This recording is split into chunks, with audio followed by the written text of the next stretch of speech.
I'm gonna have to mow some more Johnson grass. I need to get around those trees over there too, and back behind all that.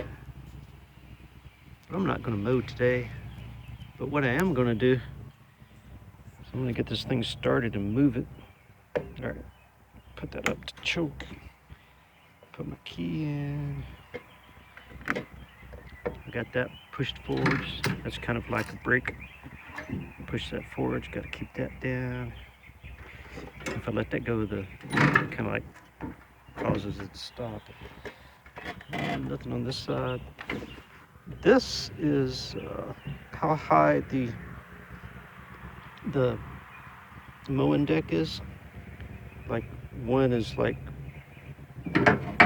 almost down to the ground. 5 is, see how it moves? Anyway, 5 is all the way up, as high as the deck will go. This is blade engage. So when this one is pushed forward, it engages the blade down there. When it's all the way back, it's off. So I've got the blade deck up as high as it'll go, and I got it off, so it's not gonna be turning. Over here, forward, neutral, reverse. I've got it in forward. If I want to go to reverse, I'll just move it back there. But I'll go to forward. Also, I'll show you, for safety reasons, you have to be sitting in the seat. Right there, that's a safety switch. See how it's all pushed together right there? Watch it whenever I push the seat down. See how it disengages? That's a safety. As long as I'm sitting in the seat, that's disengaged. That allows the engine to run and everything to go okay. But if I get out of the seat, it does that. It's like a switch. It's on or it's off or on, you know. So that's a switch. It's a safety. So when I'm out of the seat, it turns it off. And anyway, let me get back in here. All right, push that in. I've got this up to choke just for starting it. After I start it, I'm gonna bring it down to maybe down to here or so, because I'm just gonna drive right now. I'm not gonna mow.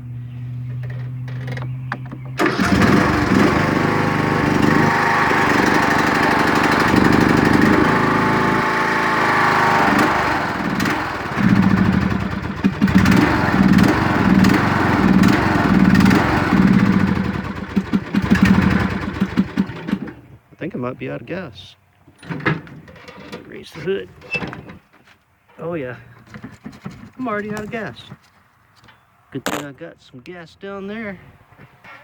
All right, well, I was gonna drive this thing. Now I gotta fill up the gas tank.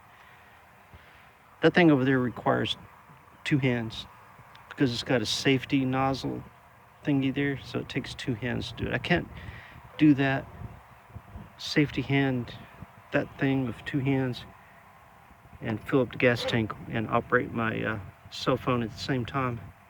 So I'm gonna end my video here, and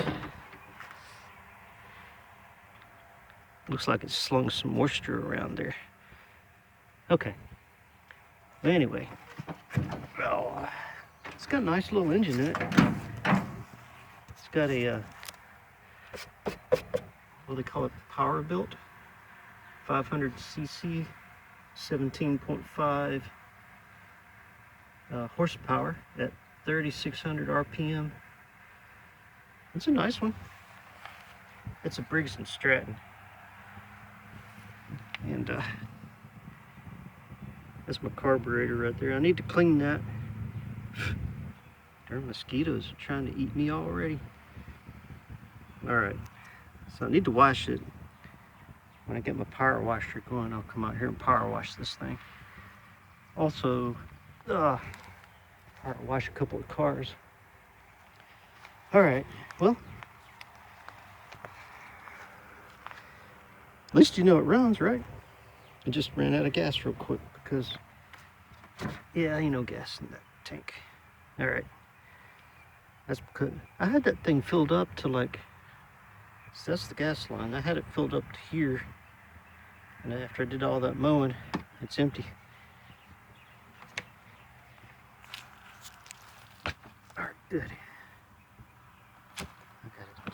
It's about right there full. So this will fill up that tank. All right, well. Actually, I thought that video was going to be a little bit longer. I thought I was going to drive it up to the shed. And what I'm going to do, thinking about doing, I've got that old lawnmower sitting up at the shed. I haven't started it in a long time. So what I'm thinking about doing is taking this, my newer lawnmower, driving it up there and taking jumper cables and jumpering from this battery over to that lawnmower, see if it'll actually crank over. If it'll crank over, it's not going to start because it doesn't have any gas in it. But if it cranks over, then at least I know that it'll crank over.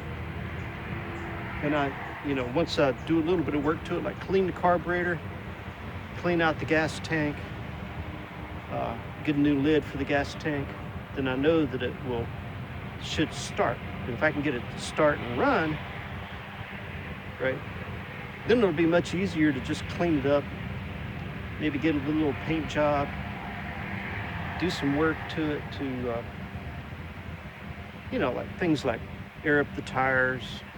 Hopefully they'll hold air. I don't know if they will or not. Those are kind of old. But if they can, then I'll get that thing going and either use it as a second lawnmower or sell it. I was thinking about selling it. I probably wouldn't get much out of it, but at least I'd get a little bit.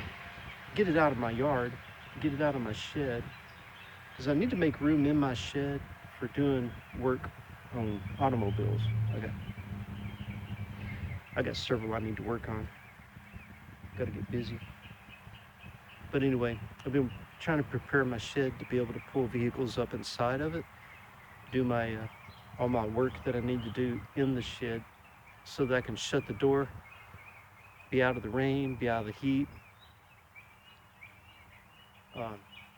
have the door open and the windows open whenever it's a nice day and get a good breeze through there. But I also want to be able to have it easy and clean and convenient to be able to put a car in there, do the work I need to do to it, whether it's mechanical work or body work or even a paint job. And I'm thinking about starting doing that in the shed. I've got some tools that I can use and be able to get them in there, get some good work done, make some videos, upload them to YouTube, sell my cars, that I need to get sold and get out of here. They're taking up space in the yard. It's starting to look like a typical, backwoods hillbilly yard with a bunch of broken down cars in it.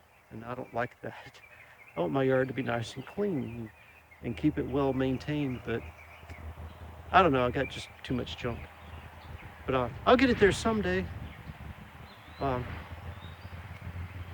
the good news is I do not have a car in my front yard up on Brico blocks. That's something I will not do. But anyway, I'll talk to you guys later. I gotta get busy. Let me, I'll be driving that thing around here in a little bit. All right. Hey, there's my hoodie. I lost my hoodie. Now I know where it's at. It's right there in case you didn't notice. All right. Johnson grass. I hate that stuff. Talk to you later.